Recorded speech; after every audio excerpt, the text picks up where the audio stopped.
The shadows of the night often conceal the most enigmatic tales, and in the case of Eve Carson, the darkness shrouded the beginnings of a mystery that would captivate a nation. Born on the 19th of November in the year 1985, Eve was a beacon of promise in Athens, Georgia. Her life, vibrant and full of potential, was a testament to her dedication and unyielding spirit. From an early age, Eve distinguished herself. In high school, she was not merely a student, but a leader, serving as vice president of the student council. Her compassion led her to volunteer at a nursing home and a shelter for abused teens. Her ambition saw her working as a congressional page and contributing to a stem cell research lab. With such a resume, it was no surprise when she graduated with honors and enrolled at the University of North Carolina, where she pursued a double major in political science and biology. Her academic prowess earned her a scholarship that was as competitive as it was prestigious. Eve's influence on campus was profound. She assumed leadership roles in various student organizations, becoming a linchpin within her community. But her impact was not confined to the university. It extended into the broader world. She taught science at a local elementary school, participated in volunteer projects abroad, assisted doctors in Ecuador, studied in Cuba, and joined a research team in Egypt. Her future was luminous, brimming with opportunities she had meticulously carved out for herself. By February of her 22nd year, Eve was nearing the culmination of her academic journey, poised to graduate and step into a promising career. She lived off campus with close friends, a tight-knit group that shared in her dreams and aspirations. On the night of March 5th, as her friends left for a party, Eve chose to stay behind, committed to her studies and the responsibilities that lay ahead. When they returned in the early hours of March 6th, an unsettling scene greeted them. The front door stood ajar, lights cast eerie shadows across empty rooms, and Eve was nowhere to be found. Her car, too, was missing. The absence was stark, the silence deafening. Questions swirled. Why had she left? Where could she have gone at such an hour, leaving everything behind? As they dialed her number in vain, hope and dread mingled in their hearts. Perhaps she had been called away unexpectedly, they thought, clinging to the possibility that their friend was safe. Yet, as the hours ticked by, the chilling reality began to seep in, unraveling the threads of a narrative that would soon grip the nation. In the pursuit of truth, detectives navigated a labyrinth of clues and conjectures. The investigation, fraught with challenges, relied on the meticulous examination of evidence, the power of witness testimonies, and the revealing eye of surveillance footage. Piece by piece, a harrowing truth emerged from the shadows, one that would forever alter the fabric of Eve's community.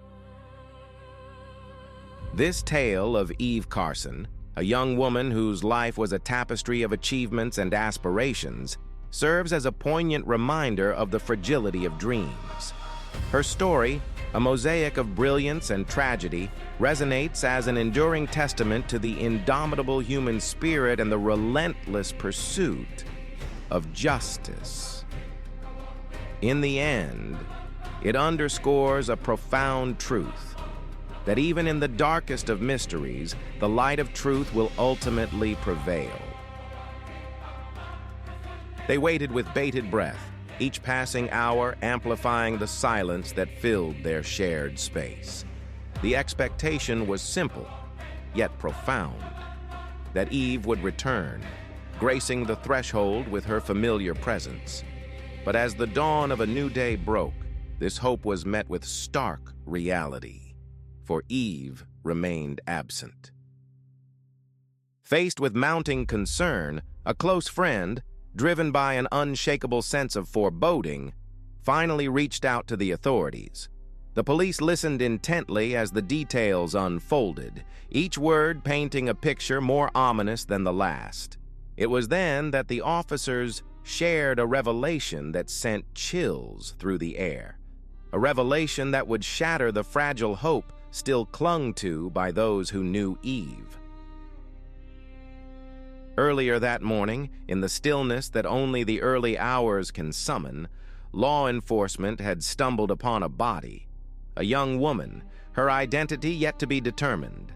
The photograph shown to Eve's friend was met with a gasp of recognition, a heart-wrenching confirmation. It was Eve.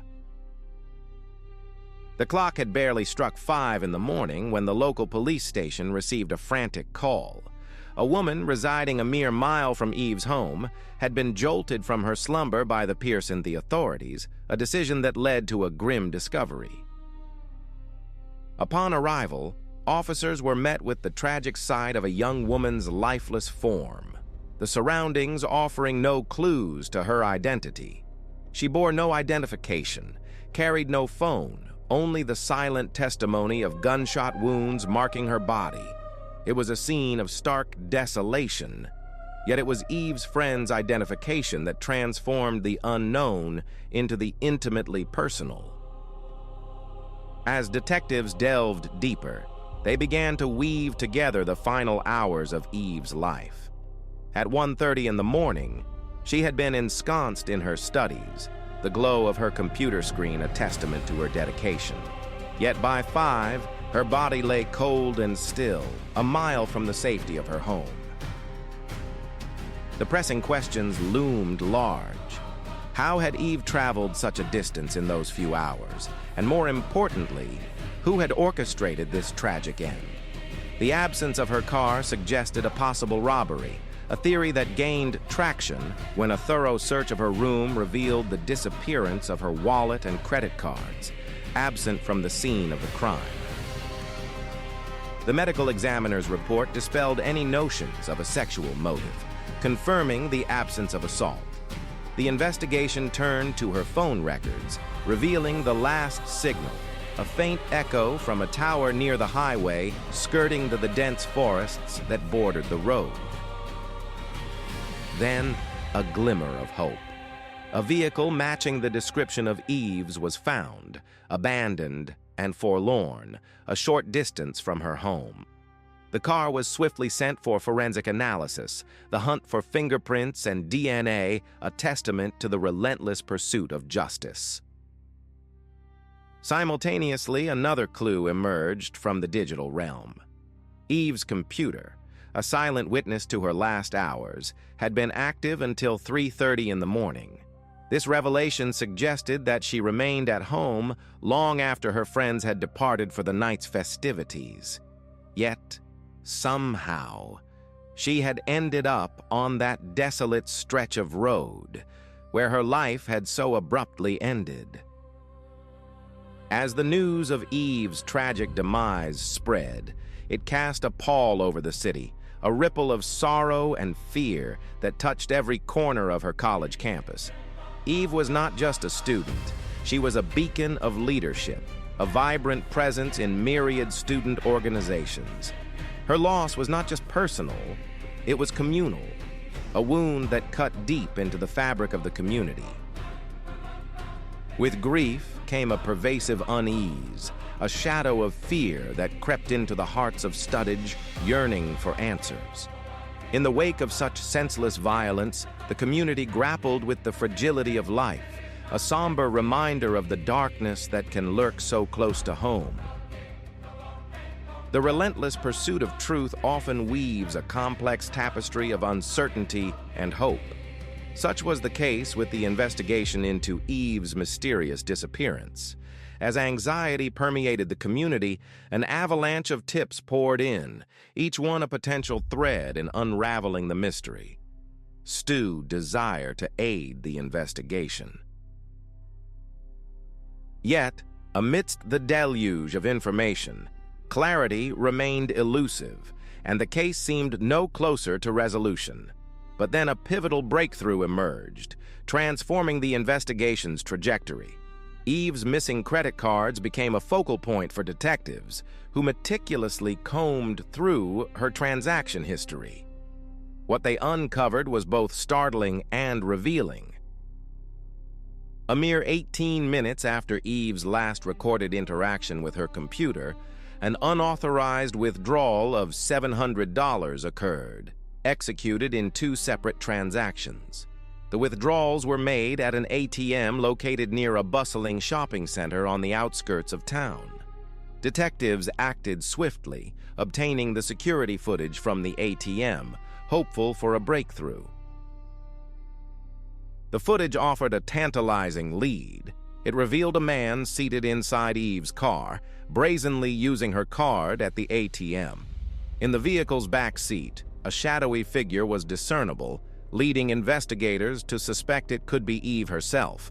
However, the poor quality of the video thwarted any definitive identification. Forensic experts endeavored to enhance the footage, but their attempts were in vain. Undeterred, the investigation pressed on. Police discovered that the suspect had made multiple attempts to use Eve's card at various ATMs across the city. Frustratingly, none of these machines were equipped with surveillance cameras. This pattern persisted until March 7th, when a new alert signaled another attempted withdrawal. At approximately midnight, the suspect tried to access an ATM within a 24-hour convenience store in a neighboring town. Although the transaction was declined, this location held a pivotal advantage: a functioning security camera. Upon reviewing the footage, investigators were met with an unexpected twist. The individual using Eve's card was not the same man captured in the initial ATM video. This revelation introduced 2 possibilities. Either Eve's murder involved multiple perpetrators, or her killer had enlisted an accomplice. Despite efforts to identify the second suspect, the grainy footage failed to yield a clear match. As the investigation appeared to stall, the police turned to the public, releasing both sets of surveillance images to the media. The case, already under intense public scrutiny, prompted a surge of calls to the police station, yet none of the leads advanced the search for Eve's killer. Then, on March 12th, a beacon of hope emerged from the shadows of uncertainty. An anonymous caller provided a crucial tip, identifying the man in the second convenience store video as Demario Atwater. This revelation prompted detectives to delve into Atwater's background, uncovering a labyrinth of connections that could potentially illuminate the path to justice. In the relentless quest for truth, each revelation is a reminder of the inherent complexity of human actions and motives. The investigation, driven by both despair and determination, underscores the profound impact of collective vigilance and the enduring hope that justice, though often elusive, remains within reach.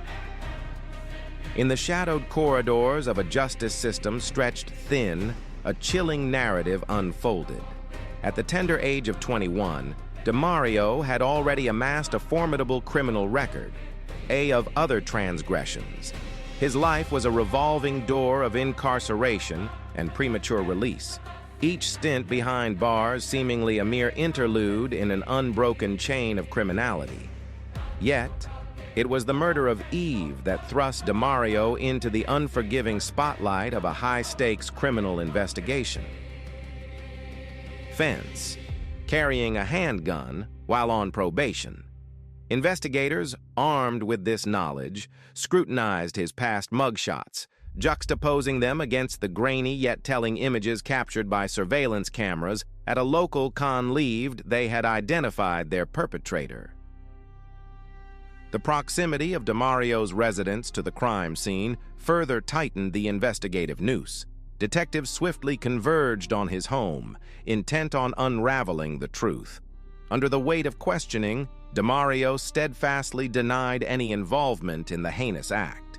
However, the silent testimony of the surveillance footage spoke volumes, compelling law enforcement to detain him. As the investigation deepened, another figure emerged from the shadows: 17-year-old Lawrence Levette. Despite his youth, Lawrence had already etched his name into the annals of crime with a record of his own. His connection to DeMario was undeniable, and his involvement seemed equally suspect. A review of Lawrence's mugshot revealed a startling match. He was identified as the driver of Eve's car in ATM footage recorded shortly after her disappearance, a tactical response from a SWAT team. Once in custody, he too maintained his innocence. With both suspects now behind bars but uncooperative, investigators turned their attention to the digital trails left behind. Cell phone data, the invisible thread binding modern life, provided a revelation. On the night of Eve's murder, signals from both DeMario's and Lawrence's phones had pinged off a cell tower near her neighborhood, a location incongruous with their registered addresses in a different city. This digital footprint painted a picture of a random and opportunistic crime, a predatory act born from desperation. The narrative that emerged was stark and chilling. Eve, a victim of circumstance, had been targeted in the solitude of her home, forcibly driven by her captors to various ATMs, coerced into relinquishing her bank card. The withdrawals, methodical and relentless, culminated in reaching the daily limit of $700. The final chapter of her ordeal led to a secluded wooded area where her life was brutally extinguished. In the wake of such brutality, the legal machinery prepared to exact its severest judgment. Prosecutors, determined to secure justice, announced their intention to pursue the death penalty against DeMario. Lawrence's fate, however, was complicated by his status as a minor, limiting his potential sentence to life imprisonment. Faced with the daunting prospect of a trial, the prosecution extended an olive branch to DeMario, a plea deal that would spare him the death penalty in exchange for a guilty plea. In a calculated decision, DeMario accepted, altering the trajectory of the proceedings. This case, a tapestry woven from threads of violence, desperation, and the relentless pursuit of justice, stands as a stark reminder of the complexities within our societal fabric. It prompts a reflection on the nature of crime and punishment, and the perennial struggle to balance retribution with redemption in the quest for justice. In the shadowy recesses of that ill-fated night, the grim truth unfurled as DeMario laid bare the harrowing sequence of events. It began with an ostensibly simple plan devised by DeMario and his accomplice Lawrence to execute a robbery and procure quick financial gain. The target was identified with chilling casualness, as Lawrence suggested they focus their efforts on an unsuspecting individual within the university precincts. As they navigated through the quiet neighborhood streets, their eyes fell upon Eve, visible through the window of her own sanctuary. In that moment, a decision was made. Eve would be their victim. With firearms in tow, they shattered the tranquility of her home, forcibly taking her hostage. Thus commenced a nightmarish journey as they commandeered her vehicle and embarked on a sinister tour from one ATM to the next, attempting to deplete her bank account of its funds. Throughout this harrowing ordeal, Eve's pleas for mercy echoed through the night. She implored her captors, promising silence if only they would spare her life and allow her to return home. Yet her words fell upon deaf ears, as the two men had already resolved her fate. DeMario's confession revealed the chilling calculus behind their decision to end her life. Eve had seen their faces, and they had made no effort to conceal their identities. In the desolate confines of a deserted street, the final act of brutality unfolded. Eve, in a final act of humanity, beseeched them to join her in prayer. But compassion was a foreign concept to them, and they executed her with cold efficiency, firing multiple rounds from two different weapons, her life extinguished. 2 years after this heinous crime, in April of 2010, DeMario faced the scales of justice. His admission of guilt, coupled with a plea bargain, spared him the specter of the death penalty. Instead, he received a life sentence, augmented by an additional 30 years. In the courtroom's somber aftermath, DeMario confronted Eve's grieving parents, offering an apology for the irreversible harm he had wrought and conceding the justice of his punishment.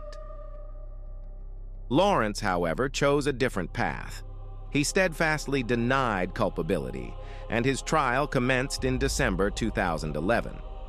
Despite the strenuous efforts of his defense to proclaim his innocence, the weight of DeMario's confession, bolstered by incontrovertible evidence, sealed his fate. Lawrence, too, was condemned to life imprisonment.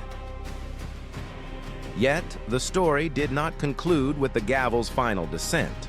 In 2013, the State Court of Appeals intervened, overturning Lawrence's sentence on the grounds that life without parole for juvenile offenders constituted an excessive and unconstitutional measure. A new trial was granted, affording Lawrence another opportunity to address the court. This time, he spoke with greater fervor, asserting that mistakes are a universal human experience, and declaring that he was not the monster he was perceived to be.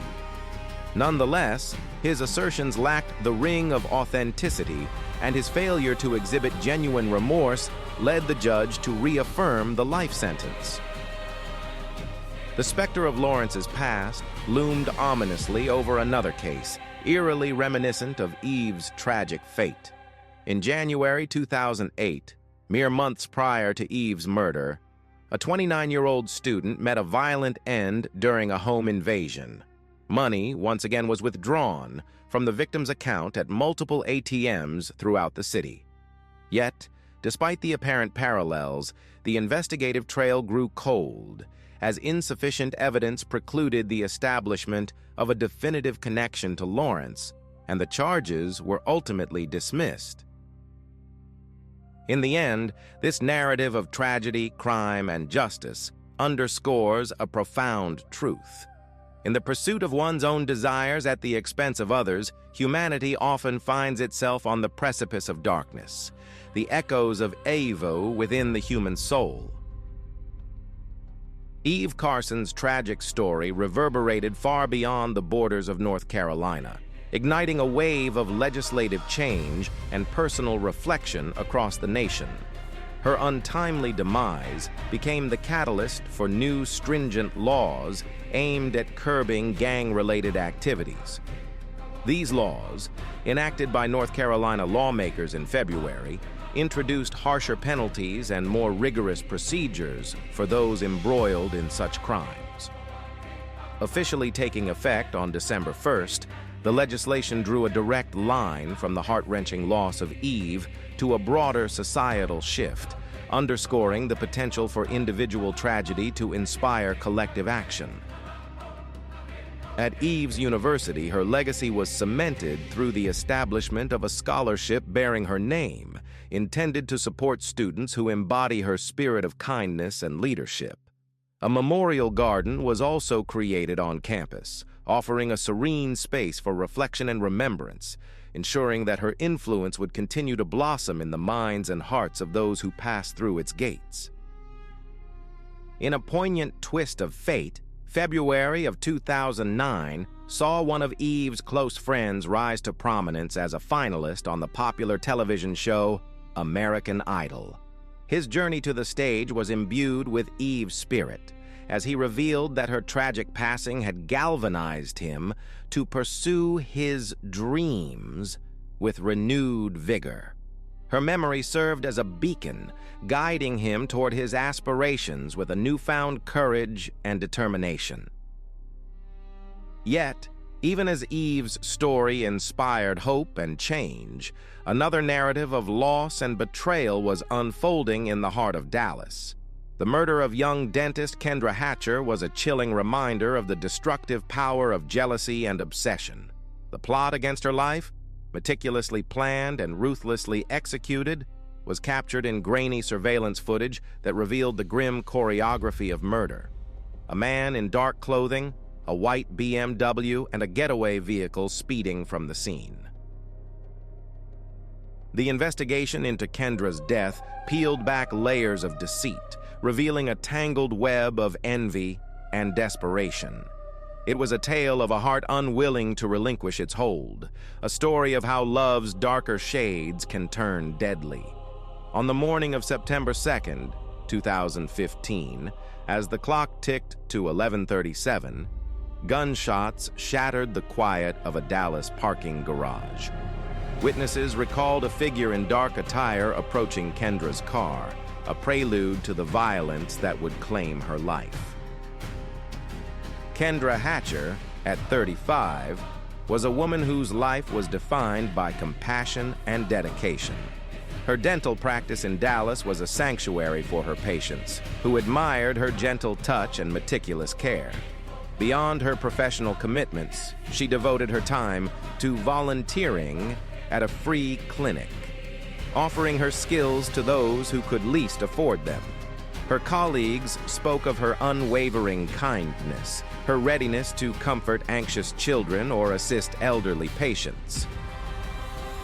In her personal life, Kendra's warmth drew Ricky Paniagua to her, their relationship blossoming amidst shared adventures and intimate moments. Their bond was evident in their plans for the future: weekend escapes to the Gulf Coast, leisurely Sunday breakfasts, and the impending step of moving in together.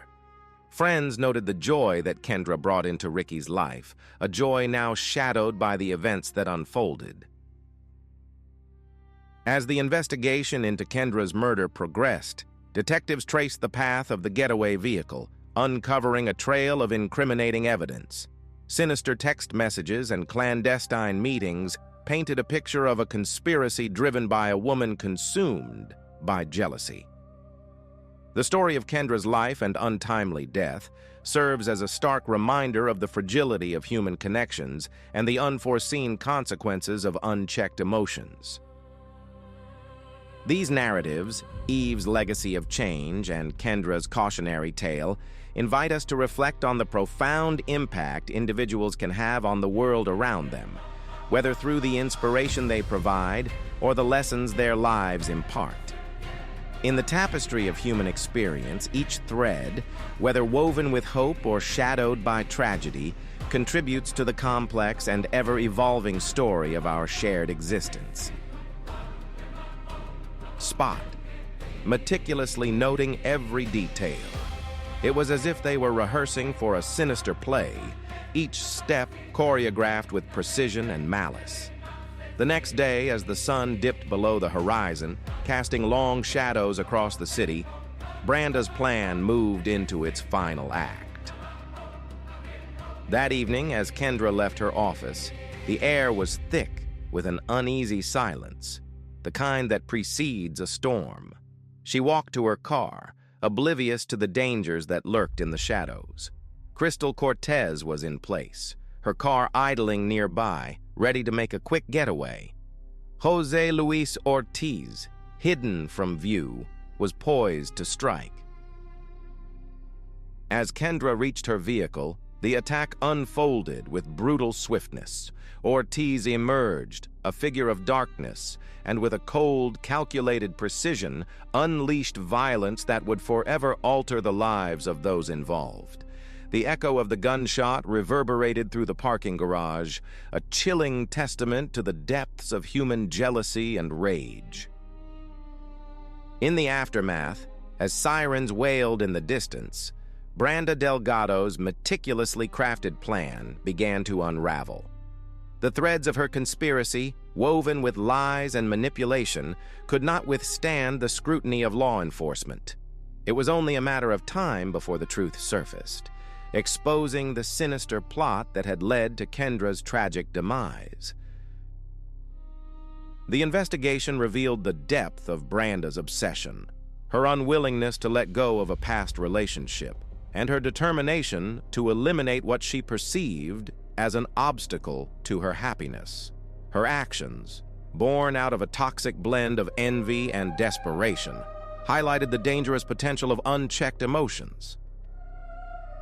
Jose Luis Ortiz and Crystal Cortez, entangled in Branda's web of deceit, found themselves facing the harsh consequences of their involvement.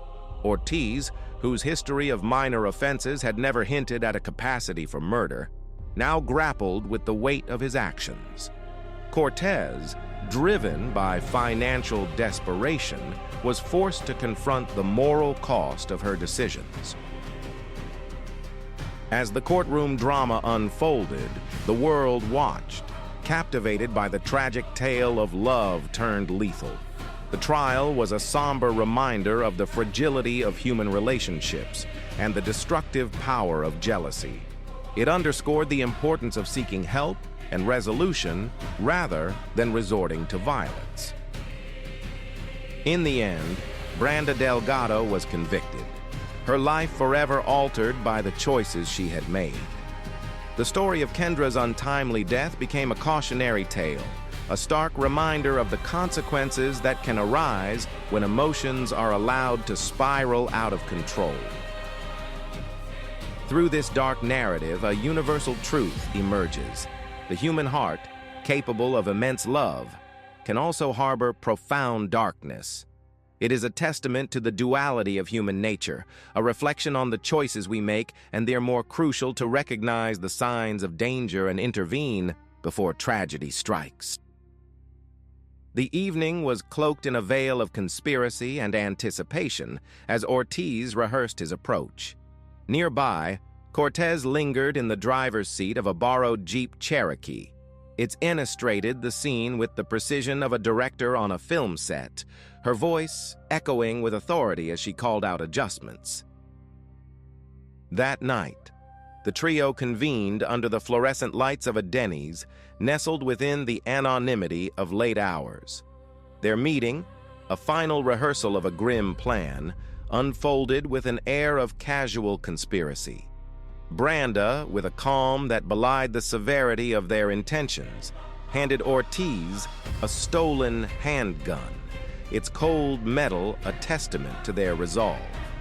She paired it with a fresh pair of gloves, a symbol of both caution and commitment. Her instructions were chillingly precise: shoot twice, ensuring the deed was done right. As the waitress made her rounds, refilling their coffees with mechanical efficiency, none of them cast a wary eye towards the surveillance camera perched subtly above their booth, a silent witness to their clandestine pose and finality. The Jeep Cherokee, a seemingly innocuous vehicle, emerged as the first tangible lead for detectives. Surveillance footage captured its methodical circling of the parking garage for 20 minutes before the fatal shooting, only to vanish into the horizon moments after the act. The vehicle's registration led investigators to a relative of Crystal Cortez, a thread that unraveled into a web of deceit. Cortez, when questioned, spun an alibi of homesickness, yet the cold, impartial data from cell towers betrayed her, tracing her phone's journey along the Jeep's route at the time of the murder. Jose Luis Ortiz, confronted with the evidence, clung to a narrative of innocence. He painted a picture of a mundane afternoon spent watching football at a friend's apartment. But when detectives presented the Denny's surveillance footage, time-stamped at 9:09, his facade crumbled. The footage depicted him seated across from Brenda Delgado, his complicity laid bare. Under the weight of incontrovertible evidence, Ortiz confessed. He revealed the dark pact with Brenda, who had promised him $9,000, split between before and after the deed. He recounted how she had handed him the gun, wrapped inconspicuously in a fast food napkin, and cautioned him to remain vigilant for witnesses. Crystal Cortez, faced with the mounting evidence and the inevitability of justice, opted for a plea deal. Her confession was a tapestry of betrayal and manipulation, as she detailed how Brenda had meticulously coached her on the escape route, even orchestrating practice runs in a deserted lot behind a Walmart. The 35-year sentence she received was tempered by the condition of full testimony against Brenda and the elusive trigger man.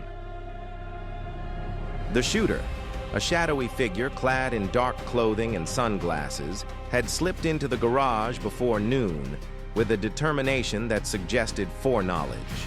Witnesses recalled his purposeful stride, head bowed, hands ensconced in his pockets, oblivious to the second gun hidden in his waistband, a contingency Brenda had insisted upon. As Ortiz languished in an interrogation room and Cortez awaited her sentencing, detectives shifted their focus to this elusive figure. In their pursuit, they uncovered a crucial piece of evidence: shell casings that matched a weapon reported stolen from a Dallas pawn shop 3 weeks prior. This forensic breadcrumb led them to Christopher Love, a 26-year-old with a shadowy past.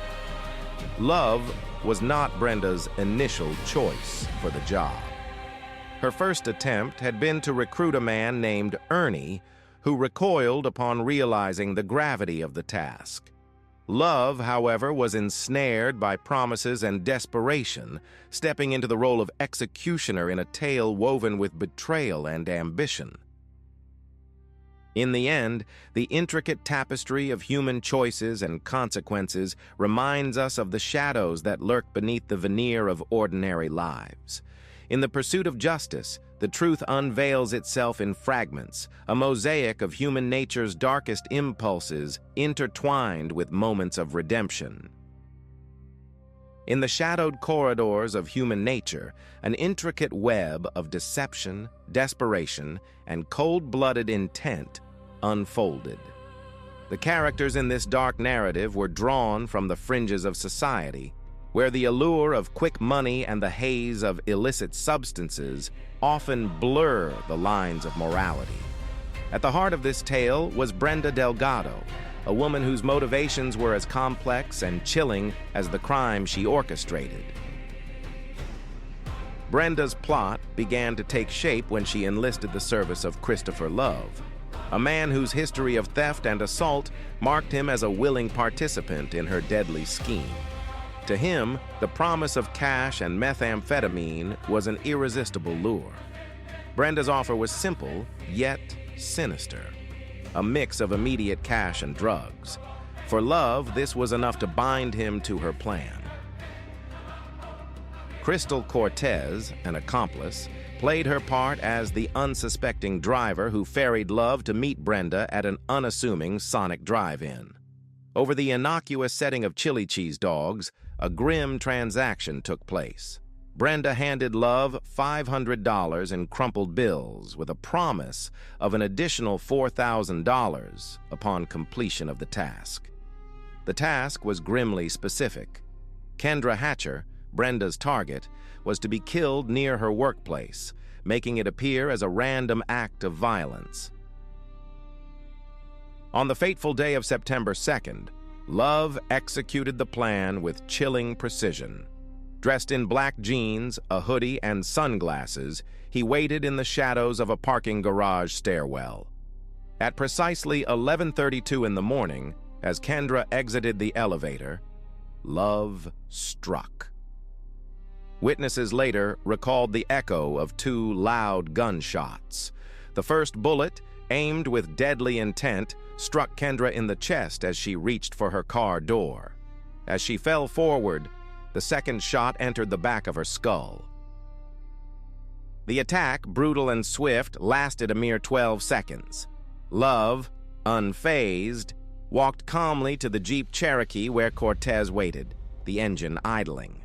The murder weapon, a key piece of evidence, was discarded in a dumpster behind a Dallas motel, discovered by police 3 weeks later.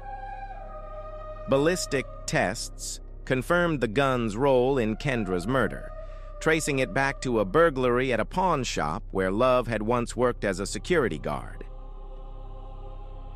Surveillance footage captured Love at an ATM days after the murder, depositing $3,000 in cash, $1,000 short of Brenda's promised amount. When questioned, Love simply shrugged, indicating that Brenda had assured him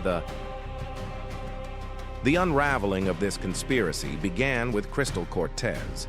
During plea negotiations, she turned on Brenda, providing detectives with text messages that detailed meeting points and payment arrangements between herself and Love.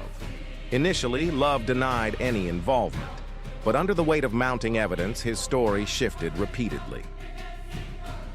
In 2017, a jury, swayed by the overwhelming evidence, took less than 2 hours to convict Love of capital murder.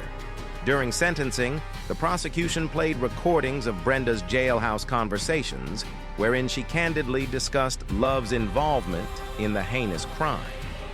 The presiding judge, moved by the brutality of the act, described it as one of the most cold-blooded executions witnessed in his career. Love was sentenced to death. Yet, as justice tightened its grip on Love, Brenda Delgado slipped through the cracks. While Love awaited trial in a Dallas County jail cell, she boarded a bus to Mexico, cloaked in a false identity and armed with $8,000 in cash. By December of that year, the FBI had placed her on their 10 most wanted list, but Brenda had vanished into the vast expanse of a country with no extradition treaty with the United States. On September 4th, 2 days after the murder, Brenda withdrew $8,000 from a Dallas ATM. By the time law enforcement secured an arrest warrant, Brenda had already crossed the border into Mexico, using a cousin's identification. Her phone, a digital tether to her past life, went silent that evening. This narrative, steeped in betrayal and blood, serves as a stark reminder of the darkness that can reside within human ambition. It is a testament to the lengths some will go to in pursuit of their desires, leaving a trail of destruction in their wake. In a world often overshadowed by chaos.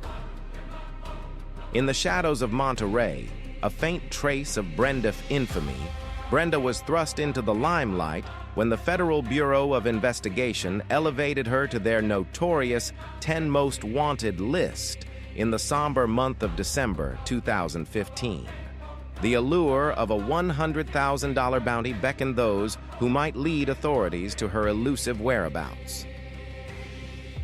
Investigators, meticulous and unyielding, pieced together a tapestry of Brenda's movements, woven through the threads of financial transactions. Her trail snaked through the landscapes of northern Mexico, where she deftly maneuvered using a prepaid debit card to discreetly withdraw cash in modest sums. In the unassuming town of Wave, El Laredo, she sought refuge, adopting a clandestine existence within the walls of a modest apartment rented under a pseudonym. Whispers among neighbors painted a portrait of a woman who shunned daylight, venturing out only under the cloak of night to procure the essentials of sustenance.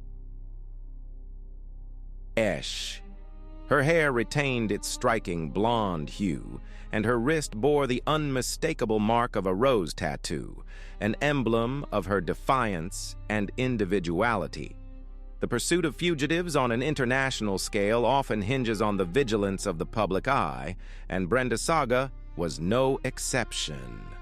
In the dawn of March 2016, a cafe owner in Torreon discerned her visage in a wanted poster. Brenda had frequented the establishment, her presence as routine as the morning sun, always settling her bill with cash. Mexican authorities, with the patience of hunters, surveilled the cafe for 3 days, awaiting the opportune moment to strike. On the 29th day of March, their patience bore fruit. Brenda was apprehended as she emerged from her abode. Her resistance was not of the physical kind. Instead, she acquiesced with a sigh, her only request to retrieve her purse.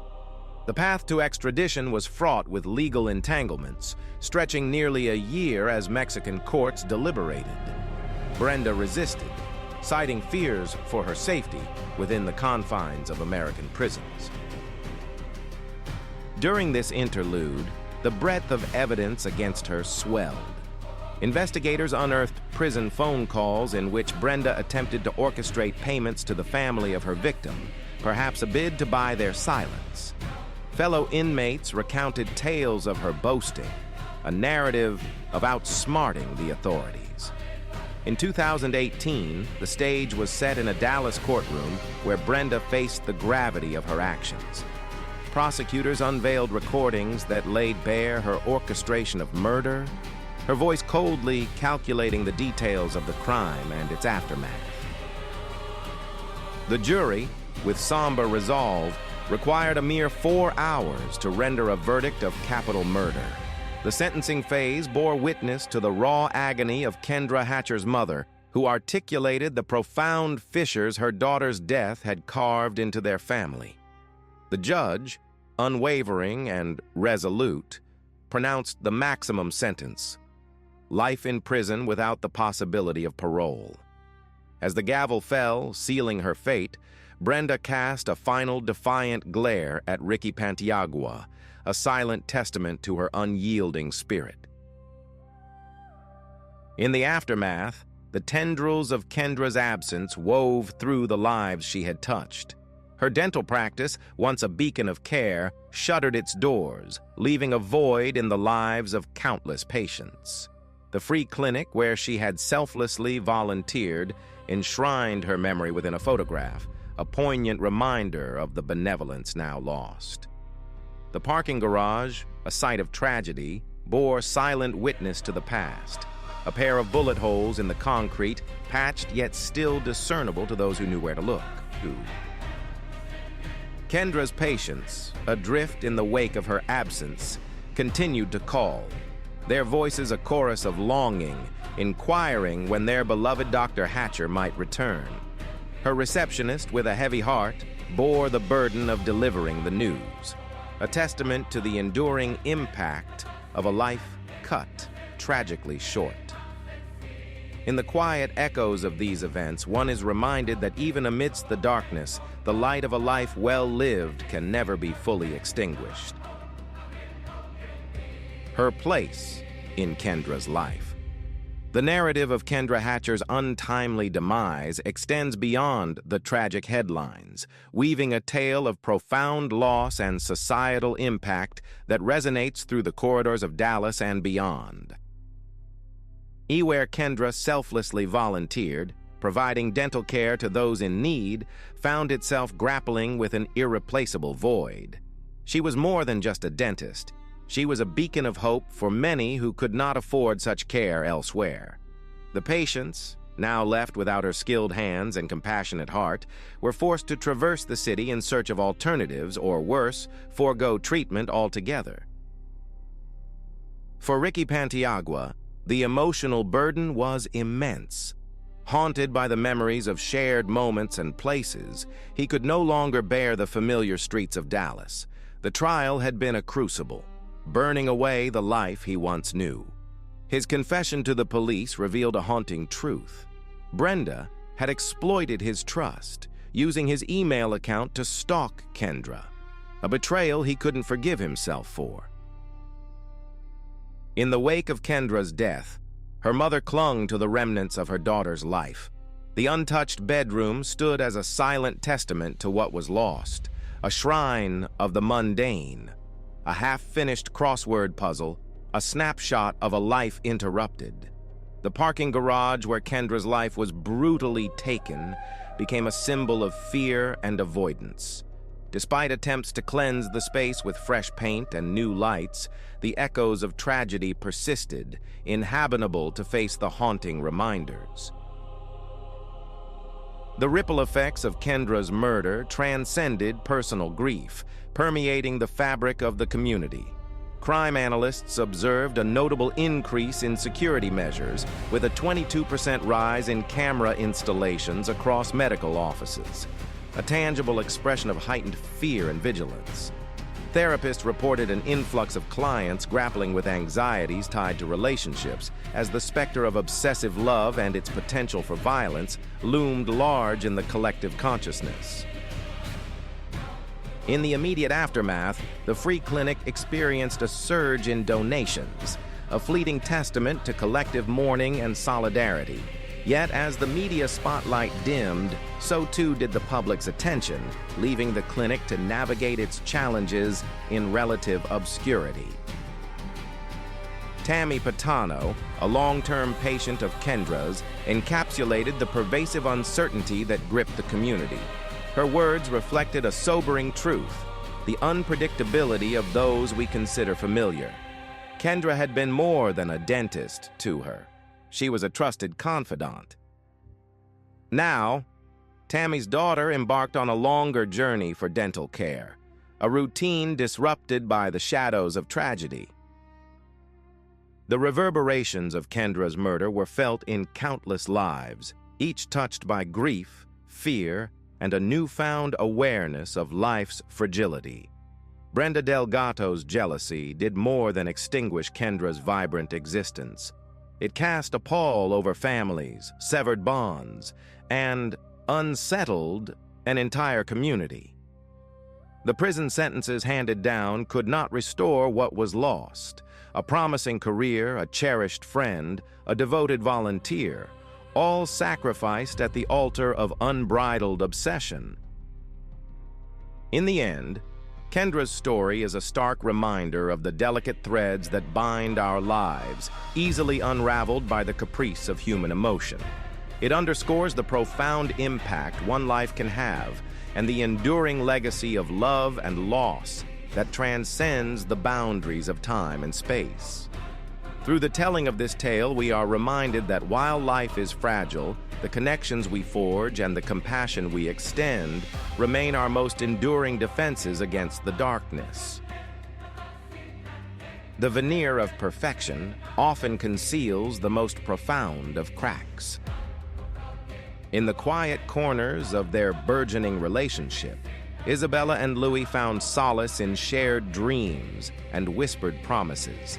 Yet beneath the surface, the shadows of their pasts loomed large, casting doubt over their future.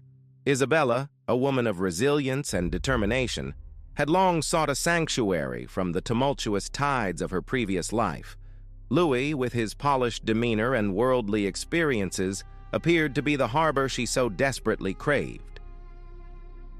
Their romance blossomed amidst the vibrant backdrop of Miami's bustling streets, where the scent of the ocean mingled with the rhythm of Latin music.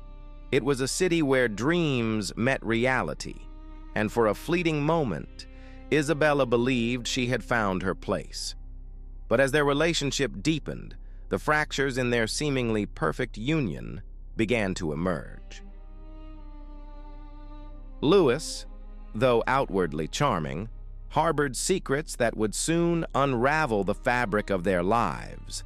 His business ventures, while successful on the surface, masked a complex web of financial entanglements and questionable dealings.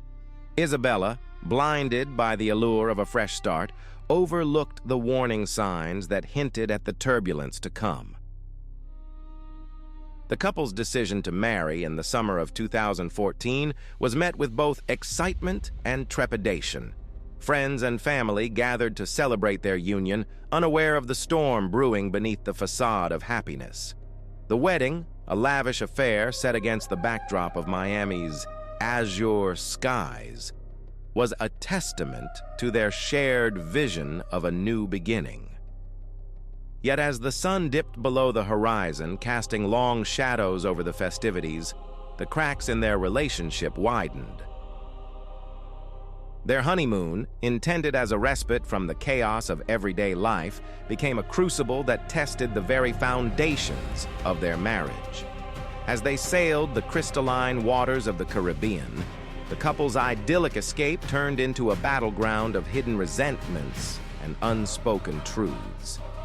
The gentle sway of the yacht, once a symbol of their shared adventure, became an unsettling reminder of the instability that plagued their union. It was on this fateful voyage that the simmering tensions between Isabella and Louis reached a boiling point.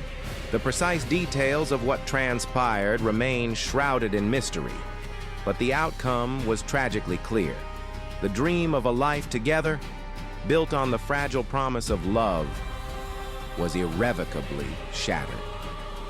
Isabella's lifeless body was discovered adrift, a silent testament to the perilous journey that had begun with such hope. The ensuing investigation peeled back the layers of deception that had characterized their relationship. Lewis, now at the center of a media frenzy, faced intense scrutiny as authorities worked to piece together the events leading to Isabella's untimely demise. The courtroom became a stage where the complexities of human emotion and the darker facets of ambition were laid bare. As the trial unfolded, the world watched in rapt attention, drawn to the tragic tale of love gone awry. It was a narrative that resonated on a primal level, a stark reminder of the duality inherent in human nature. The allure of love, when tainted by obsession and deceit, can lead even the most well-intentioned of individuals down a path of destruction. In the end, the story of Isabella Rodriguez and Louis Bennett serves as a poignant cautionary tale. It is a reminder that beneath the veneer of dreams lies the potential for darkness, and that the pursuit of happiness, when fueled by desperation, can have devastating consequences. As we reflect on the narrative of their lives, we are left to ponder the complexities of love and the fragile nature of human connections. Automated and efficient, yet there was a restlessness about him. A tension that seemed to simmer propelled him into a world of luxury was now a gilded cage, suffocating him with its demands and expectations. The catamaran, Surf into Summer, became their sanctuary, a vessel that sailed not just through the crystalline waters of the Caribbean, but also through the turbulent seas of their emotions. Lewis, ever the romantic, envisioned a life of endless sunsets and whispered dreams on the deck. Yet Isabella sensed the shadows lurking behind his eyes, shadows that seemed to grow darker with each passing voyage. Lewis's childhood, marked by constant relocations and the transient nature of his friendships, had instilled in him a profound yearning for stability, a quest for belonging that had always eluded him.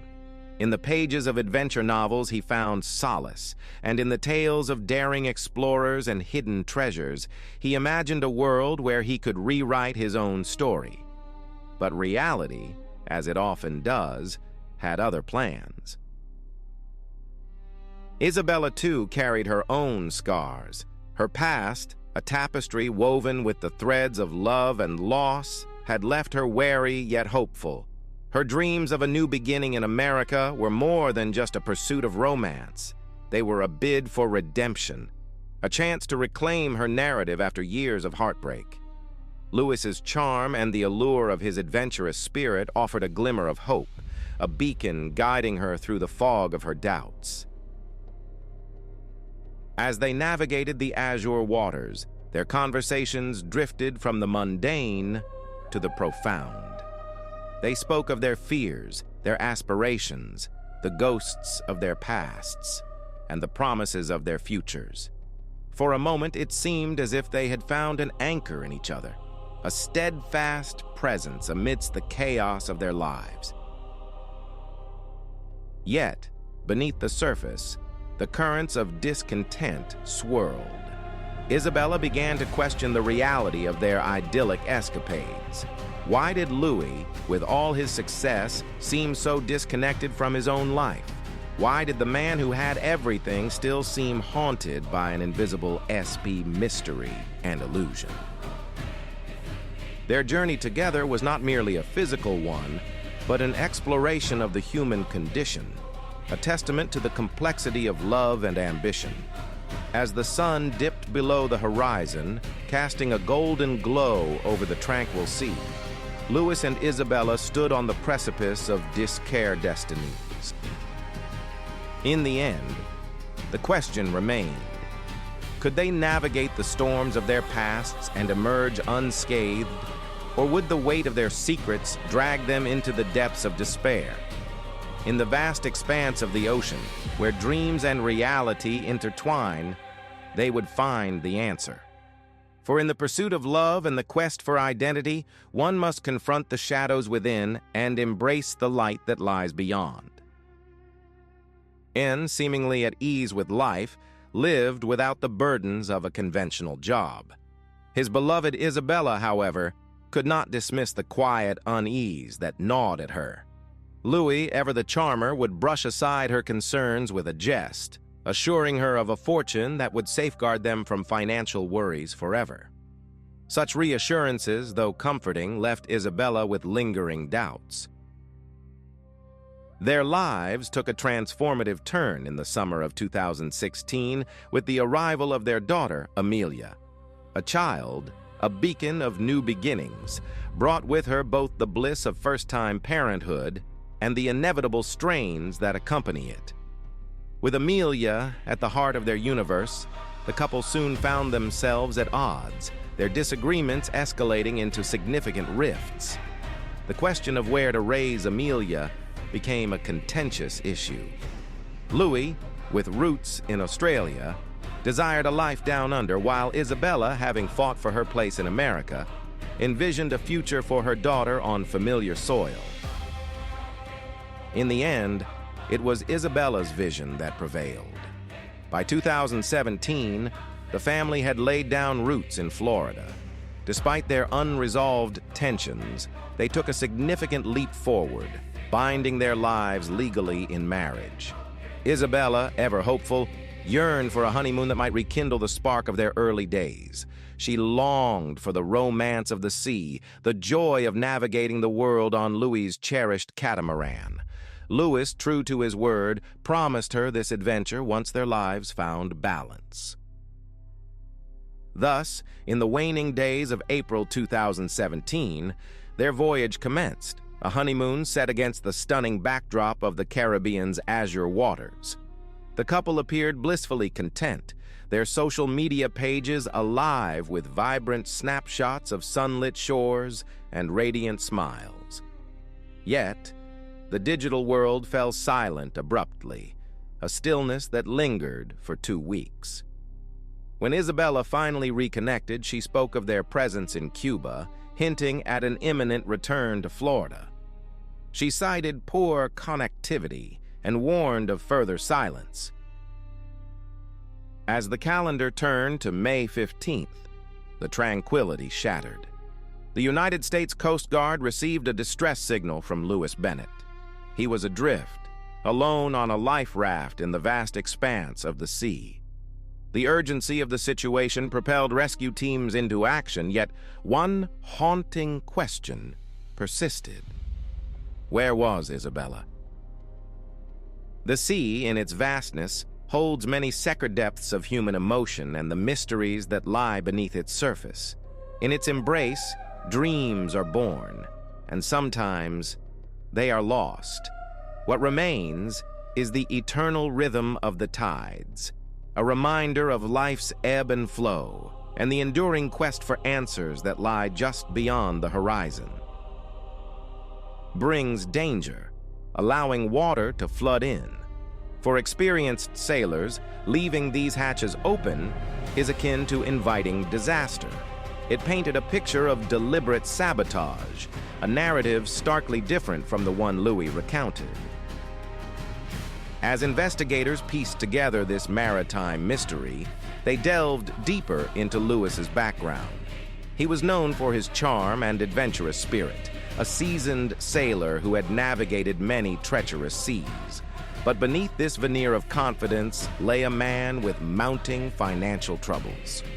The silver coins found in the aluminum tubes were not mere trinkets.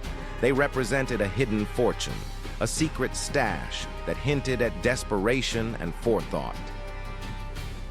The authorities began to consider an unsettling theory. Was this voyage a mere facade, a calculated plot masked as a pleasure cruise? The presence of their baby on board added an even more sinister layer to the narrative. It seemed inconceivable that Louis would risk the life of his own child unless driven by an overwhelming motive, one perhaps tied to his financial woes. As the investigation unfolded, the absence of Isabella became more haunting. Friends and family described her as vibrant and full of life, a loving mother and an enthusiastic partner. Her disappearance left a void that could not be filled by mere speculation. The search for her turned into a desperate quest for truth, a battle against the shadows cast by Louis's shifting stories. Meanwhile, the catamaran, though partially submerged, became a silent witness to the events. Forensic experts scrutinized every inch, uncovering evidence of tampering and intentional damage. The holes punched from the inside suggested a struggle, a frantic attempt to render the vessel unseaworthy. Each new finding contradicted Louis's account, each revelation a step closer to unraveling the truth. The examination of the life raft further complicated the narrative. It was a trove of contradictions, filled with items that bespoke comfort rather than survival.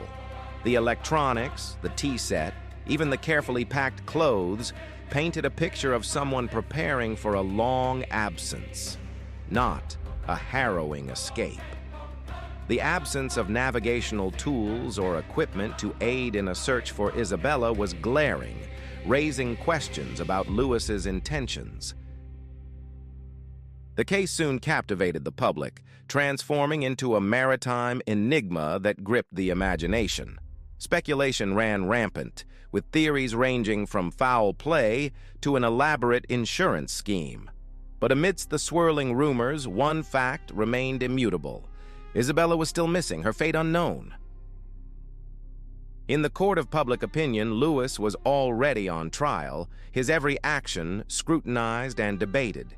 Yet the legal proceedings would require more than conjecture. They demanded evidence, a coherent narrative that could withstand the rigors of justice. Investigators worked tirelessly, piecing together the fragments of this fractured tale. Siki. As the story unfolded, it became a cautionary tale about the depths of human desperation and the lengths to which one might go when cornered. It spoke of the fragile veneer of truth and the ease with which it can be shattered.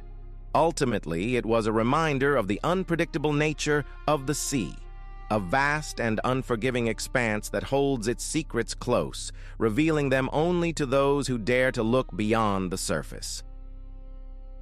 The mysteries of the open sea often conceal dark secrets, and in the case of Louis and Isabella, the ocean held more than just the depths of water. It was a keeper of truths. The catamaran, once a vessel of freedom and adventure, became the center of suspicion and intrigue. Louis, an experienced mariner, recounted his escape from the sinking boat, claiming to have climbed over the side rather than using the hatches. This unconventional exit raised many questions, as did his failure to activate the emergency beacon or use the satellite phone, devices that could have summoned help within minutes. To those observing from the outside, these omissions seemed deliberate, hinting at a possible orchestration rather than a tragic accident. The absence of Isabella only deepened the mystery. By May 17th, a relentless search had scoured the ocean for 5 days. Yet, with Eaton open, waters plummets after just 13 hours, and hope was fading with the relentless tick of time. On May 18th, the search was officially abandoned.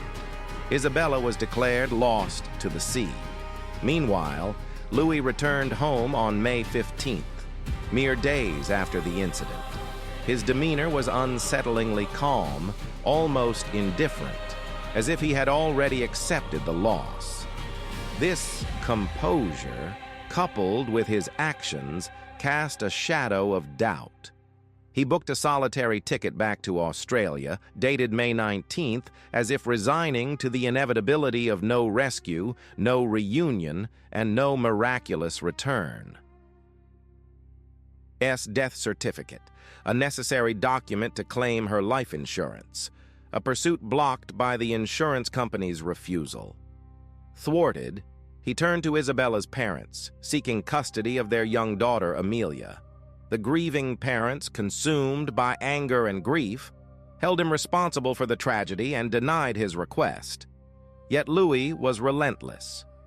With the aid of the police, he secured custody and left Amelia with his own parents in the United Kingdom before promptly returning to Florida, still in pursuit of the insurance payout he believed was rightfully his.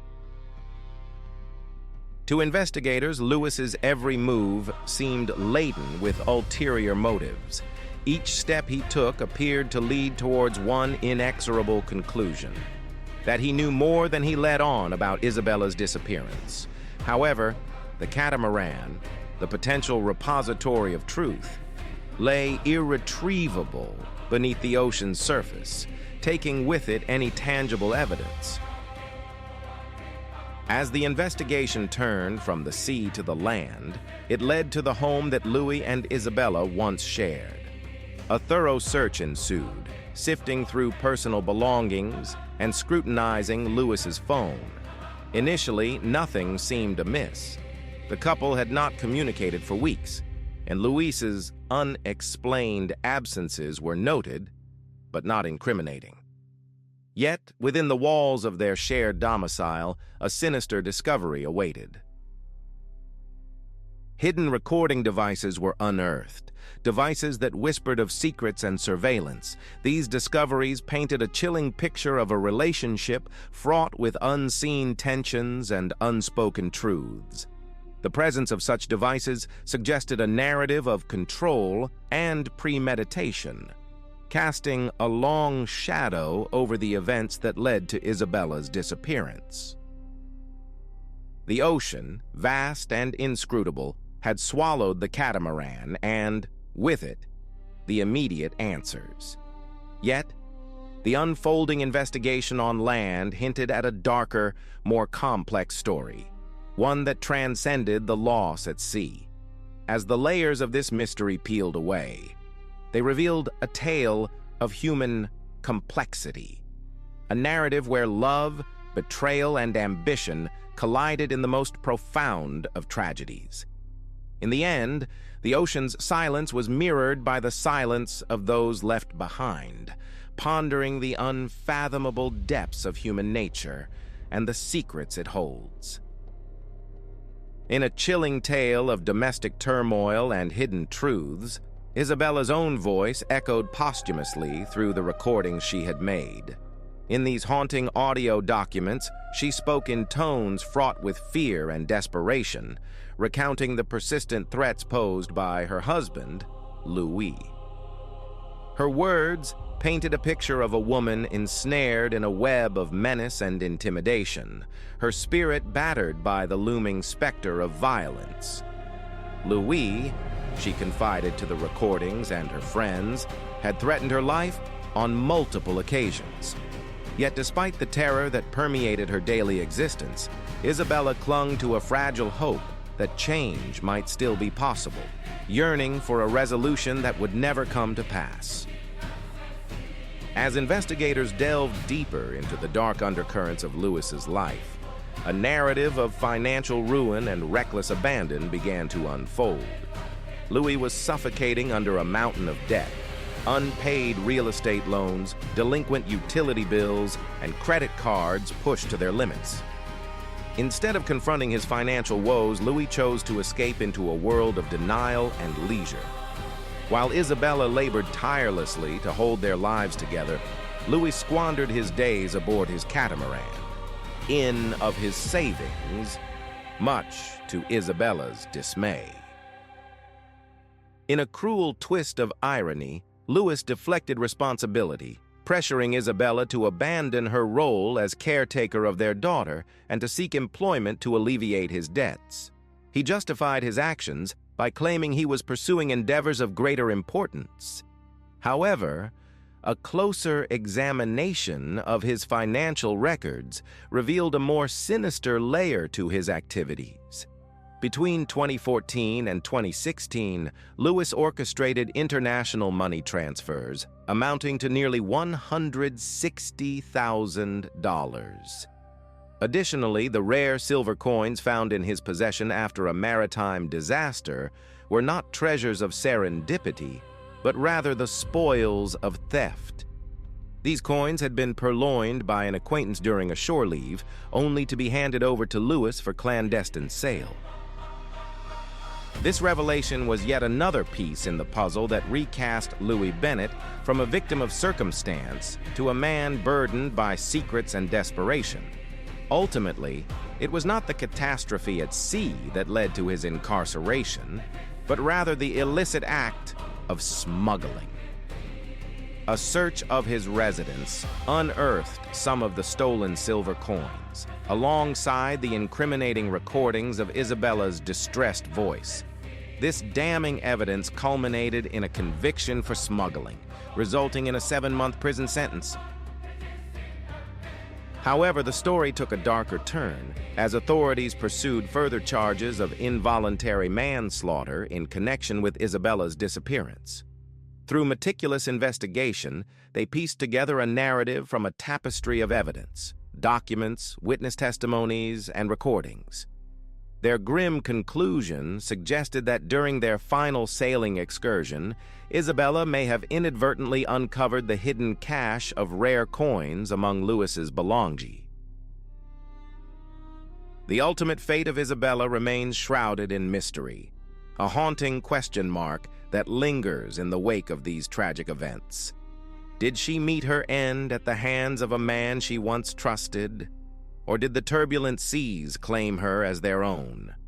While the truth may never fully surface, the tale of Isabella and Lewis serves as a stark reminder of the shadows that can lurk beneath the surface of seemingly ordinary lives, where love's potential for redemption is tragically overwhelmed by human frailty and deceit. The sea, vast and indifferent, has long been a stage for human drama, where the boundaries between fate and intention become blurred. Such was the case with Louis and Isabella, whose journey ended in tragedy on those unforgiving waters. Isabella's final moments remain shrouded in mystery. Did a moment of anger lead Louis to strike her with fatal force? Did he, in a desperate bid to conceal his rage, cast her into the depths, watching as the waves claimed her? The truth slipped beneath the surface, never to be retrieved. In the aftermath, in the chilling clarity of hindsight, Louis saw an opportunity to gain from loss. A tragic boating accident, carefully orchestrated, could yield a windfall. Insurance money not only for Isabella's life, but for the catamaran as well. A double payout, a singular narrative of misfortune. Yet the prosecutors faced a formidable challenge. The evidence was scant, the line between chance and design thin.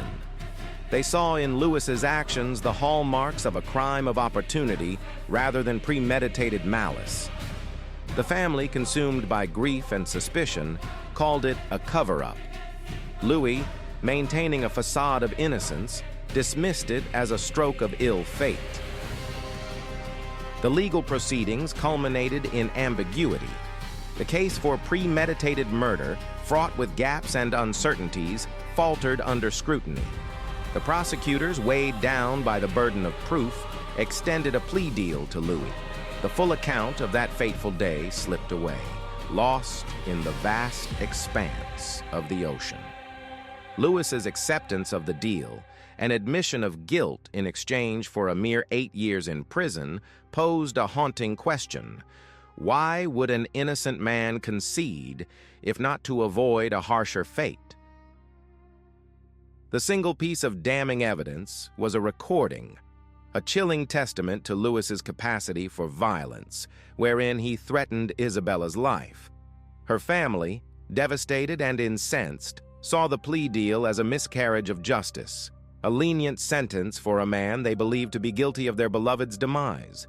Yet the grim reality was that without the plea, Louis might have walked free, serving only a brief sentence for an unrelated smuggling charge. Thus, in November of 2018, a judge sentenced Louis Bennett to 8 years behind bars.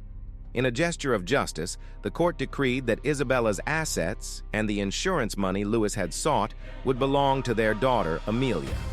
Furthermore, Louis was ordered to compensate Amelia financially, acknowledging the profound psychological scars she would bear. The sea had swallowed the truth, leaving behind a fractured family and a narrative forever incomplete.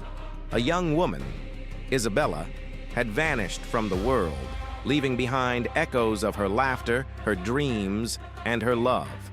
Her story, etched in the memories of those left behind, serves as a poignant reminder of life's fragility and the depths of human fallibility. In another tale of disappearance, the mundane transformed into the sinister. A young woman, Carolyn Vyington, left her workplace for a lunch break, never to return. Her colleagues, at first, dismissed her absence as a delay, a minor disruption in the flow of the day. But as hours turned to panic, calls to her phone went unanswered, and the growing dread became palpable. The police, stepping into a narrative that felt more fiction than reality, uncovered a story that defied the ordinary. Carolyn Vyington's life began on May 30th, 1993, in Plainsboro, New Jersey. Raised in a close-knit family, she was encouraged to pursue her curiosity and aspirations, dreams that stretched beyond the confines of her hometown. From an early age, Carolyn yearned to explore the world, to embrace its vastness and the possibilities it held. Her disappearance, an aberration from the life she envisioned, left an indelible mark on her family and community, a stark reminder of the unpredictable paths life can take. These stories, woven together by themes of loss and mystery, highlight the enduring human quest for truth and understanding. In the end, the sea holds its secrets, and the heart holds its sorrows, as we navigate the delicate balance between hope and despair. In the quiet town of Plainsboro, Carolyn's presence was a beacon of hope and ambition. A young woman of remarkable intellect and determination, she had traversed the globe in pursuit of knowledge, immersing herself in the cultures of Japan and Germany. At Lafayette College, she defied conventional expectations, achieving not one, but 3 bachelor's degrees in the diverse fields of international affairs, sociology, and anthropology. Her academic journey was a testament to her insatiable curiosity and drive to understand the world in all its complexity. Upon her graduation in 2015, Carolyn returned to her roots, securing a position at a local marketing firm. Her decision to remain close to home was not born of reluctance, but of a deep-seated commitment to her community and family. In Plainsboro, she cultivated a life rich in relationships and service, volunteering with a youth league and supporting local charities. Her friends would often describe her as a whirlwind of energy and kindness, perpetually in motion, eager to learn, travel, and impact lives positively. By the dawn of 2019, Carolyn, at just 26 years of age, stood at the pinnacle of a promising life. She had constructed a stable career, nurtured a circle of supportive friends, and envisioned a future that glimmered with possibility. Yet the morning of June 10th would unravel the tapestry of her vibrant existence. On that fateful day, Carolyn's routine took an unexpected turn. Opting to return home for lunch, a deviation from her usual pattern, she assured her colleagues of her swift return. But as the afternoon waned, Carolyn remained conspicuously absent, her phone silent, her presence missed. The unease among her co-workers grew palpable as the hours stretched into evening. Driven by a foreboding sense, they reached out to the authorities. As dusk settled, officers arrived at Carolyn's apartment. The unlocked door swung open to reveal a chilling tableau. Carolyn lay lifeless amidst a pool of blood, a scene of unimaginable horror. The stark reality of her death struck with a visceral force, leaving an indelible mark on all who witnessed it. Detectives, steeled by the gravity of their task, commenced a meticulous investigation. They scoured the apartment for forensic clues, their efforts shadowed by the neighbors' haunting recollection of a scream-piercinier faces, and the lack of surveillance footage rendered the trail cold. Inside the apartment, the faint, acrid scent of bleach lingered, a testament to the perpetrator's attempt to obliterate traces of their heinous act. The sounds, canvassing nearby buildings for any scrap of evidence, the medical examiner worked diligently to piece together the final moments of Carolyn's life. In the wake of this tragedy, the small community of Plainsboro was left grappling with a profound sense of loss. Carolyn's life, once a symphony of promise and potential, had been silenced. Her story is a stark reminder of the fragility of existence and the shadows that can lurk beneath the surface of everyday life. In the end, we are left with the enduring question of how we choose to live our fleeting days and the legacy we leave behind in the hearts of those we touch. The atmosphere was tense, every second pregnant with the possibility of revelation or denial. Kenneth Saul, a man whose life appeared to be a tapestry of normalcy, now found himself under the glaring scrutiny of law enforcement. As he sat in the stark, unyielding interrogation room, the weight of suspicion bore heavily upon him. The detectives, seasoned in the art of reading human behavior, watched his every move, every twitch, every bead of sweat that traced its path down his temple. Kenneth's life, meticulously ordinary, was being dissected. His marriage, his fatherhood, his career as an accountant, everything was under the microscope.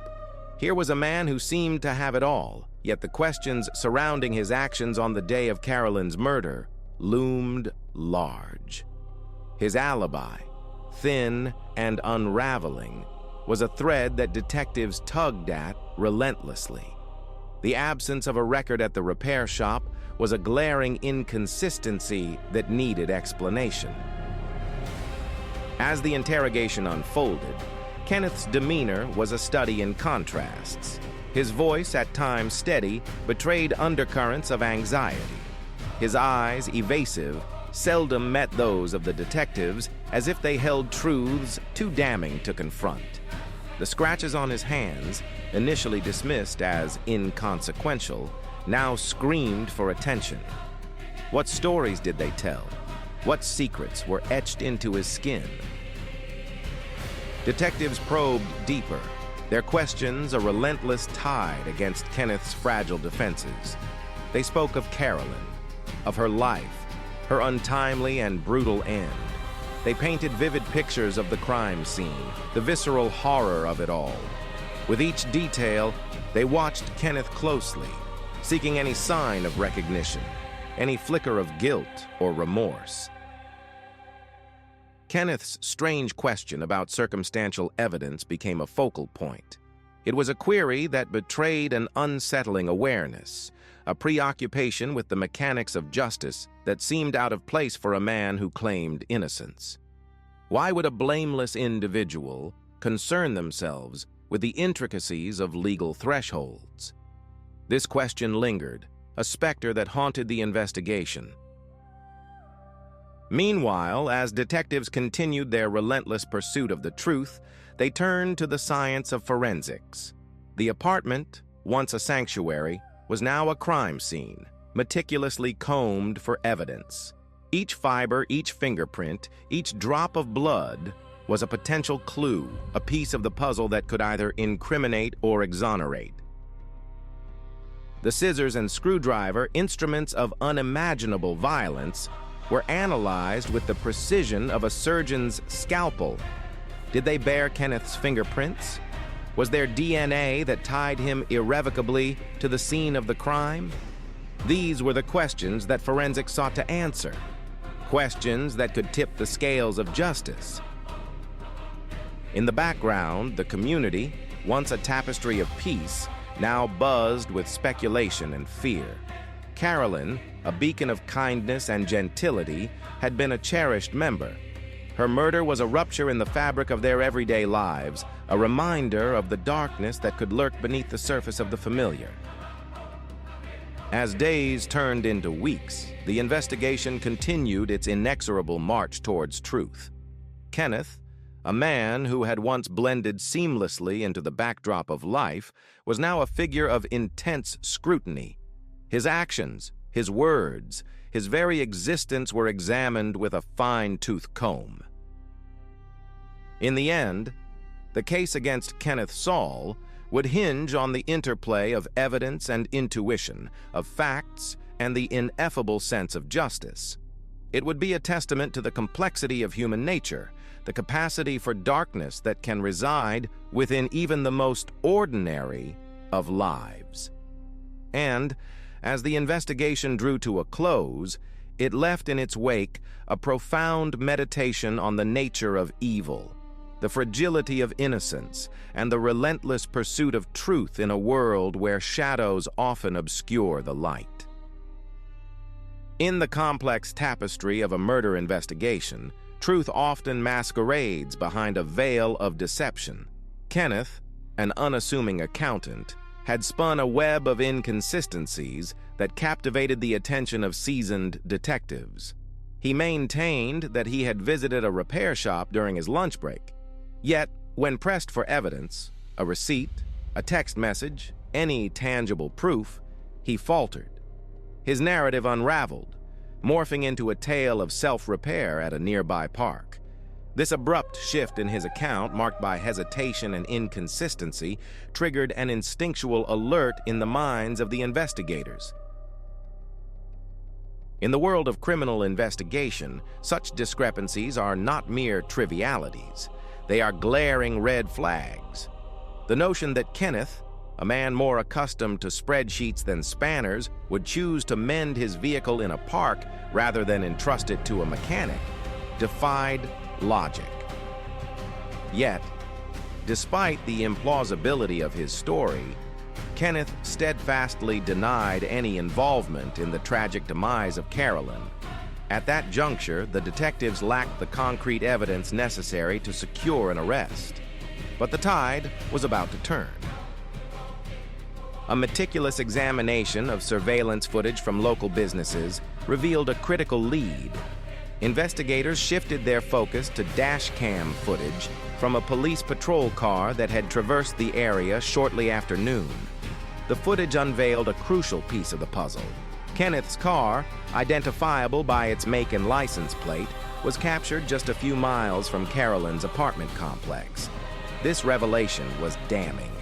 The location was a significant 6 miles from his workplace, contradicting his claim of being at a nearby park. This revelation, though significant, was insufficient for an arrest. However, the noose was tightening around Kenneth. The narrative took a darker turn with the findings of the autopsy. Medical examiners discovered minute fragments of skin beneath Carolyn's fingernails, a silent testament to her desperate struggle against her attacker. Kenneth bore fresh scratches on his hands, injuries for which he offered no plausible explanation. Despite these incriminating signs, the DNA extracted from beneath Carolyn's nails failed to yield a complete profile. The comparison with Kenneth's DNA was inconclusive, neither implicating him as the murderer nor absolving him. Despite this ambiguity, the detectives remained unwavering in their belief that Kenneth was culpable. They scrutinized his every move, certain that a definitive link existed. Yet, as the weeks turned into months, the investigation languished in stasis, a frustrating limbo wherein Kenneth seemed poised to elude justice. In a final bid to seek closure, the detectives presented their amassed evidence to the district attorney. They laid bare every report, every lead, each piece of the intricate puzzle. It was a calculated gamble, the culmination of relentless pursuit and unyielding tenacity. The district attorney, after a thorough review, faced the daunting task of deciding whether the evidence sufficed to pursue a conviction. In the labyrinthine corridors of justice, the pursuit of truth is an unrelenting quest. It demands not only evidence, but also perseverance and insight. Kenneth's case teetered on the precipice of resolution, a poignant reminder that in the shadowy realm of crime, the line between guilt and innocence is often blurred. As the wheels of justice turned, the detectives remained vigilant, guided by the conviction that truth, though elusive, is a beacon that ultimately illuminates the darkness. In the hushed corridors of justice, where the air hangs heavy with unspoken truths and whispered secrets, the case of Carolyn had been a haunting enigma, her life cruelly extinguished in a manner that left investigators piecing together fragments of a grim puzzle. For 2 months, detectives had meticulously woven a tapestry of circumstantial evidence, each thread designed to ensnare Kenneth in a web of his own making. Yet, as the law prepared its case, an unexpected missive arrived, threatening to unravel everything. From within the confines of the county jail, Kenneth's cellmate penned a letter, a sinister manifesto that would change the trajectory of the investigation. The letter, a chilling testament to Kenneth's audacity, outlined a murder-for-hire plot that defied belief. In its pages, Kenneth offered a fellow inmate $15,000 to execute a meticulously planned murder upon his release. The target was to be a woman, chosen at random, between the ages of 25 and 30. The weapons of choice, a screwdriver and a pair of scissors, were eerily reminiscent of those used in Carolyn's murder. Kenneth's instructions were macabre in their precision.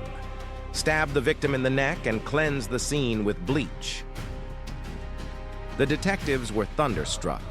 The specificity of the details could only have come from someone intimately familiar with the crime. These were facts that had never been disclosed to the public, secrets known only to the killer. It became starkly evident that Kenneth was orchestrating a diabolical ruse, a copycat killing designed to mislead and confound. His plan was to fabricate the existence of a serial killer, one whose modus operandi mirrored his own heinous acts. By positioning himself behind bars when the second murder occurred, Kenneth presumably believed he would be exonerated by virtue of his incarceration, forcing law enforcement to redirect their focus elsewhere.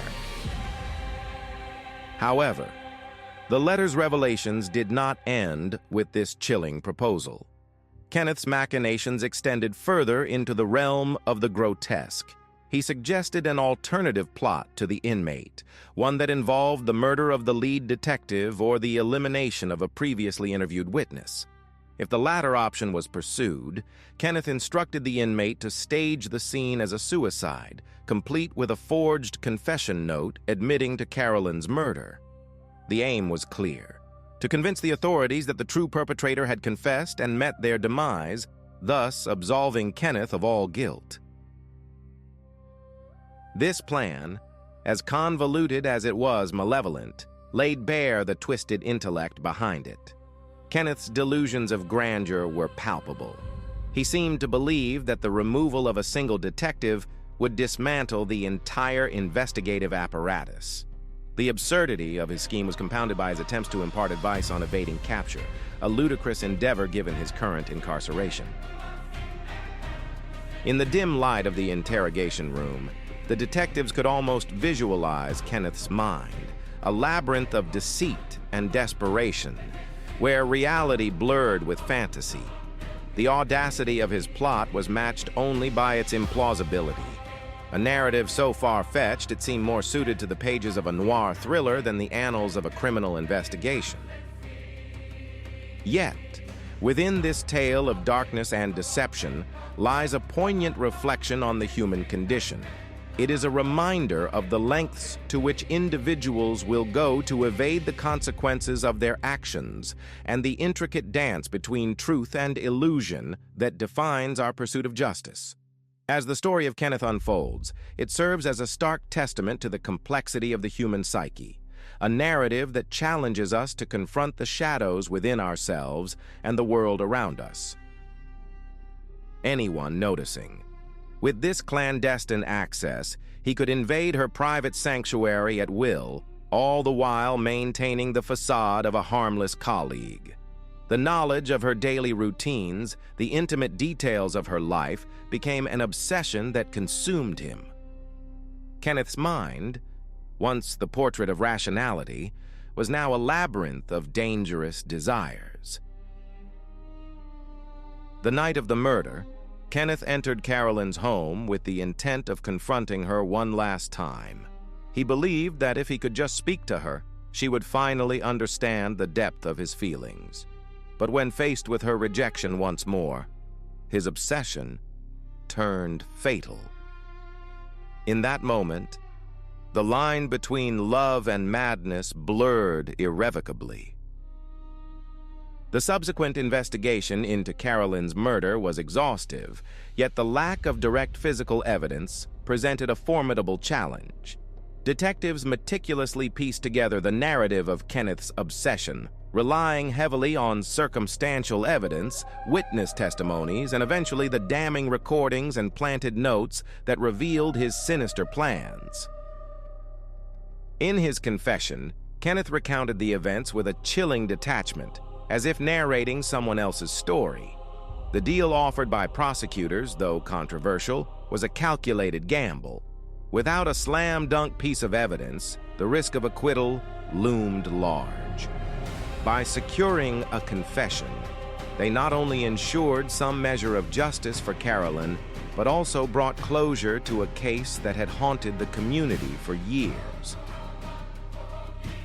Kenneth's confession painted a picture of a man driven by delusion, someone who had allowed an unrequited infatuation to spiral into a deadly obsession. It was a stark reminder of the fragile boundary between admiration and fixation, love and possession.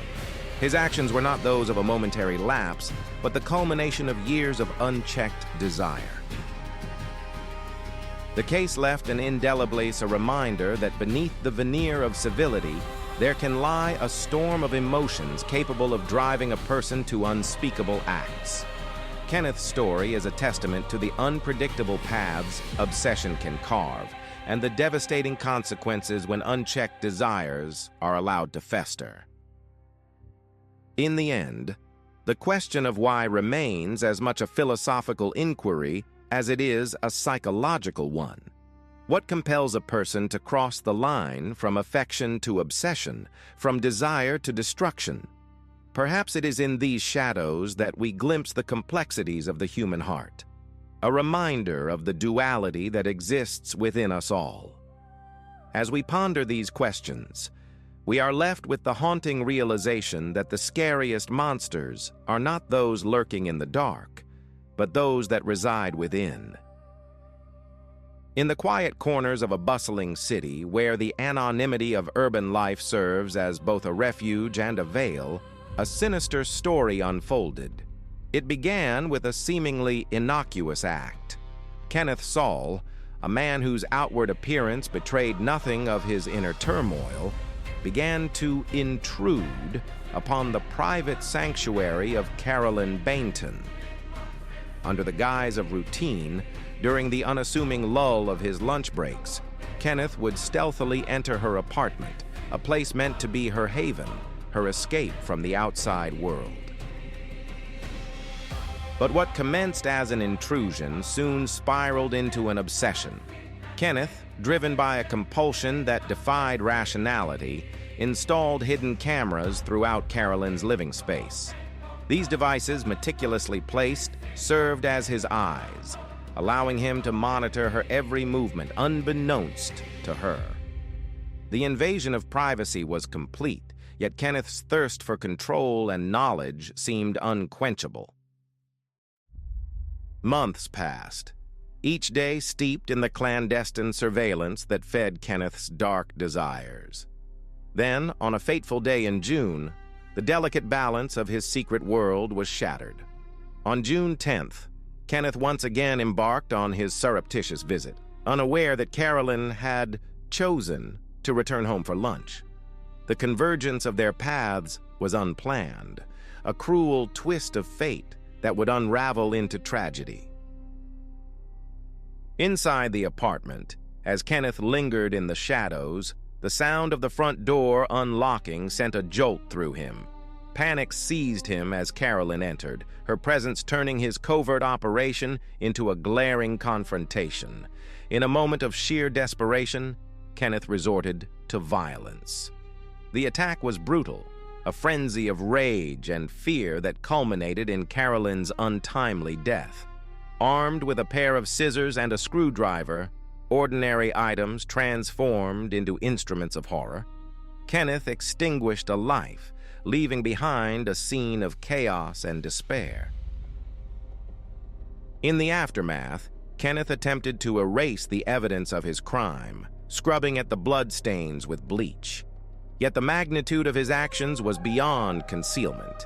Hastily, he retrieved the hidden cameras, the silent witnesses to his monstrous deed, and fled the scene, returning to the facade of normalcy at his workplace. The wheels of justice turned swiftly.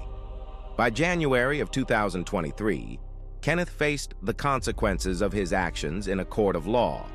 The sentence was severe: 45 years for the murder of Carolyn Bainton, compounded by an additional 10 years for conspiracy to commit murder.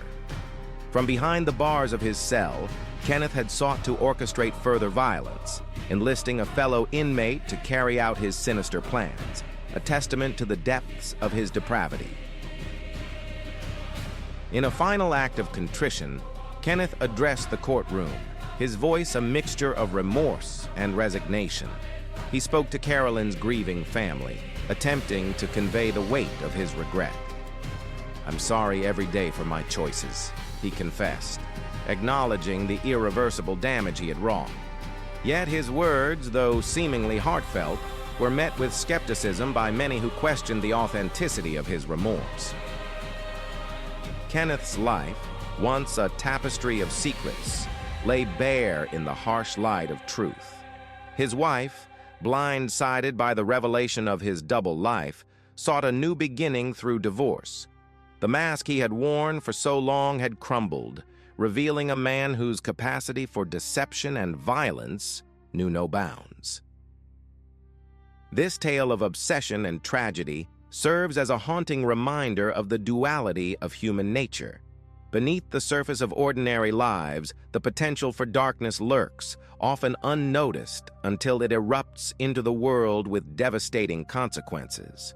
In the end, we are left to ponder the fragile boundary between sanity and madness, and the profound impact of choices made in moments of desperation. His actions wove a narrative that diverged starkly from his spoken words. Shortly after his sentencing, Kenneth Saul embarked on a legal journey, filing an appeal with assertions that pivotal evidence had been procured in a manner that infringed upon his constitutional rights and warranted exclusion from consideration. Yet the year 2024 witnessed the court's resolute dismissal of this appeal. The judiciary, in its wisdom, decreed that the investigation had adhered to the tenets of justice, affirming the integrity of the legal process and maintaining the conviction. Now, the specter of a life confined within prison walls looms large for Kenneth Saul, a man whose life was consumed by an unrelenting obsession that left a trail of devastation, ultimately leading to his own ruin. His story serves as a somber reminder of the destructive power of unchecked desires, illustrating the fragile boundaries between ambition and self-destruction. In the quiet corridors of time, the echoes of his choices reverberate, a testament to the enduring struggle between the pursuit of justice and the relentless complexities of the human condition.